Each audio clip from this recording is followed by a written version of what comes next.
Hello दोस्तों। तो आज हम फिर से आपके सामने प्रस्तुत हैं एक नई कहानी को लेके। इसका शीर्षक है जैसे को तैसा। बहुत समय पहले की बात है। एक गांव में जिड़धन नाम का एक बनिया रहता था। उसके पास ज़्यादा पैसे तो नहीं थे, बस एक भारी सी लोहे की तराजू थी जो उसके पिताजी उसको विरासत में दे गए थे। एक दिन जिड़धन ने सोचा, चलो विदेश जाकर कुछ कमाए आऊं। विदेश जाने से पहले उसने अपनी तराजू एक महाजन के पास रख दी और बोला, भाई मेरी तराजू संभाल कर रखना, लौट कर ले जाऊंगा। तो महाजन बोला, चिंता मत करो, तुम जाओ। कई महीने बाद जिरधन वापस आया और बोला, भाई मेरी तराजू दे दो। तो महाजन बोला, अरे माफ करना भाई, तराजू तो चूहों ने कुतर कर खा ली। जिड़धन को समझ आया कि महाजन बेईमानी कर रहा है, लेकिन उसने गुस्सा नहीं किया। वो मुस्कुरा कर बोला, कोई बात नहीं, चूहे का दोष है, तुम्हारा नहीं। फिर थोड़ी देर बाद जिड़धन बोला महाजन से, भाई मैं नदी में स्नान करने जा रहा हूँ, तुम्हारा बेटा भी चल ले तो नहा आएगा। महाजन ने सोचा कि बनिया तो बड़ा सीधा है और अपने बेटे को उसके साथ भेज देता हूँ। जिड़धन ने महाजन के बेटे को नदी के रास्ते में एक गुफा में बंद कर दिया और गुफा के दरवाजे पर एक भारी पत्थर रख दिया ताकि वह वहां से भाग ना सके।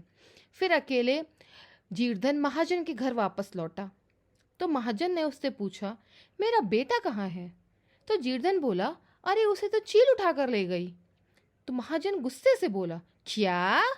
इतनी बड़ी चील कोई बच्चे को उठा सकती है? जिड़धन मुस्कुराया और बोला, भाई जब चूहा मन भर भारी लोहे का तराजू खा सकता है तो चील भी बच्चे को उठा सकती है। दोनों आपस में झगड़ते झगड़ते राजा के दरबार में पहुंचे। राजा ने पूछा, क्या हुआ? महाजन बोला, महाराज इसने मेरा बेटा चुरा लिया है। जो जिड़धन बोला, महाराज बेटे को तो चील उठा ले गई। राजा ने बड़ी हैरानी से पूछा, चील? भला चील बच्चे को कैसे उठा सकती है? तो जिड़धन बोला, महाराज जब चूहे मेरी भारी लोहे की तराजू खा सकते हैं तो भला चील बच्चे को कैसे नहीं उठा सकती है? तो राजा को सब समझ में आया। महाजन को उसकी गलती का एहसास हुआ। उसने जिड़धन की तराजू लौटाई और जिड़धन ने उसका बेटा लौटाया। तो इस कहानी से हमें क्या सीख मिलती है? बेईमानी करने वालों को उसकी ही भाषा में जवाब देना चाहिए। चतुराई से सोचो और सही समय पर सही कदम उठाओ। अगर आपको मेरी कहानी पसंद आई हो तो कहानी को लाइक एंड मेरे चैनल को सब्सक्राइब करिए।